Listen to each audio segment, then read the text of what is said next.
What's up, everyone? Kristen Lago here for GetSportsFocus, and I'm so excited to welcome you guys to week 3 of Around the Pac. Now, I can't believe I'm even saying it's already week 3. There's so much to talk about, so I'm going to get started right now with a recap of the biggest Pac-12 matchup in college football of last weekend. I'm talking USC-Stanford. USC out-Stanforded Stanford. They won 42-24 on Saturday. Like I said, the biggest Pac-12 matchup of the weekend. Y'all know I was there to support my Trojans. A phenomenal atmosphere for USC, who recorded a triple-double. No, this isn't basketball, but 3 different Trojans had 2 TDs. They came back after last year. The Cardinal won 27-10. All right, Deontay Burnett, he had 9 catches for 121 yards. Ronald Jones had 23 carries for 116 yards. Stephen Mitchell, 4 catches for 94 yards. All 3 scoring 2 TDs during the game. And I want to talk about the freshman standout running back Stephen Carr. He tacked on 11 carries for 119 yards. Really packed that 1-2 punch with Ronald Jones.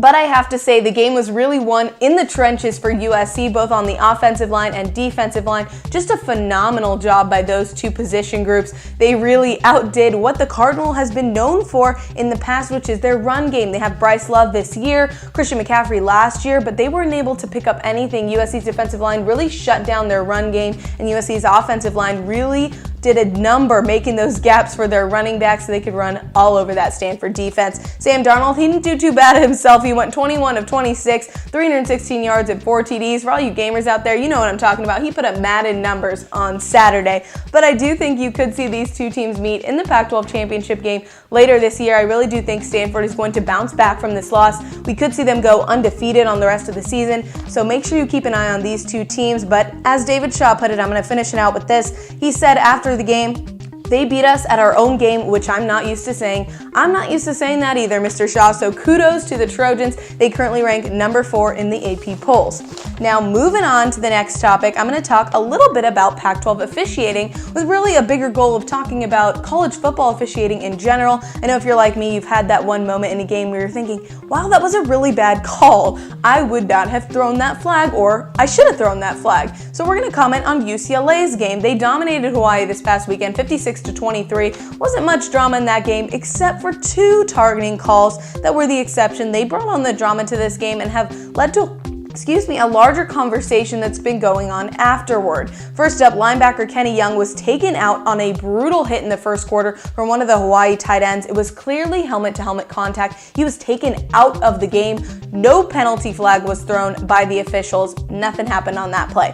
Then later on in the 4th quarter, linebacker Josh Woods from UCLA, he was flagged on a targeting call on a 4th down pass. He hit the Hawaii wide receiver Timoteo on an incomplete pass. If you look at the replay, it looks like the whistle was blown. He couldn't really stop himself from falling into the receiver.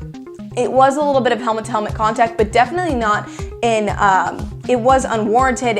He didn't intentionally do that. So I think the targeting call was really a little ticky-tacky there. I know Coach Jim Morris said after the game that he's not a brutal player. He plays with the love of the game, and he's fair. He never intended to hit him with helmet-to-helmet contact. So those were the really 2 ticky-tacky calls, but I think it speaks to a larger issue. You know, what is targeting? What warrants a flag? Because I remember watching the Rose Bowl last year, seeing Cameron Smith. Obviously, when you're called on that targeting play, you don't get to play in the first half of the next game in your season. So really, it does a number on these players. I do think maybe college football should be doing something like the NFL, where they're bringing in full-time officials. They have a replay center. They have a full-time official watching every game on the large screen in New York. The NBA does something similar with the replay center. Maybe something needs to be done in college football to really make sure the officiating is fair. I don't know what you guys think. What can be done to make officiating kind of not have an impact on the rest of the game, or an impact on these players who have to sit out when they're called on some of these calls? So I'm interested to hear your opinion. Let me know in the comments. At me on Twitter. Mention me on Twitter so we can kind of bring that conversation to a larger scale. But moving on, I'm going to talk a little bit more football. Y'all know it's my favorite sport. I'm going to talk Pac-12 after darkness. Washington State versus Boise State on Saturday night, Saturday morning. If you were on the East Coast, it went till 2:30 a.m. Eastern Time, 11:30 p.m. Pacific Time.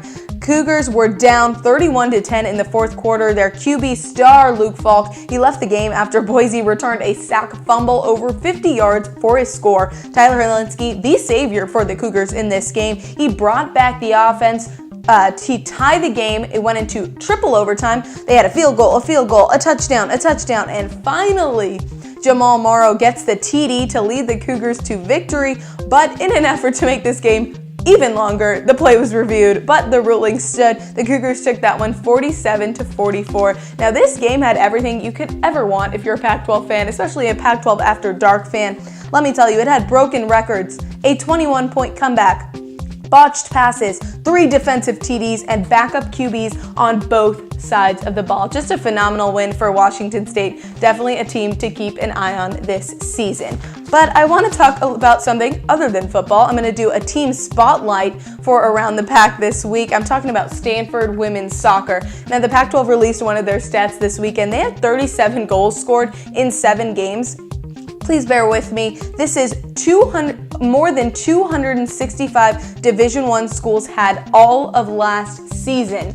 Just an incredible feat for Stanford Women's Soccer. They're currently ranked number 2 in the polls. They just recently won 7-0 over Yale this week. So definitely a team to keep an eye on. Just phenomenal at the goal scoring on offense. A great team and one I will be keeping an eye on. I used to play soccer myself, so that's an incredible feat, I'm sorry to say. Over 265 Division I schools could not score that in a whole season. They have it in 7 games. So one to keep an eye on this season. I also want to let you know what Pac-12 games I'm going to be watching this week.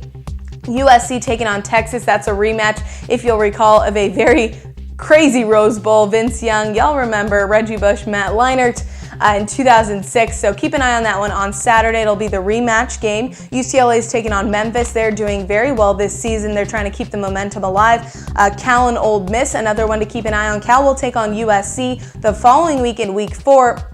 At home, so they're going to try and keep a lot of winning momentum going into that one. I'm also going to be watching Stanford SDSU. SDSU had a big win over ASU this past weekend. They're looking to take down another Pac-12 opponent. Stanford trying to bounce back after a loss to USC this past weekend. But that's all the time we have left for. I know there's plenty more to talk about, so make sure you follow me on Twitter. Follow GetSportsFocus. Let me know what you want to talk about next week. Should be a crazy week in the Pac-12, as it always is. But for now, I'm Kristen Lago for GetSportsFocus.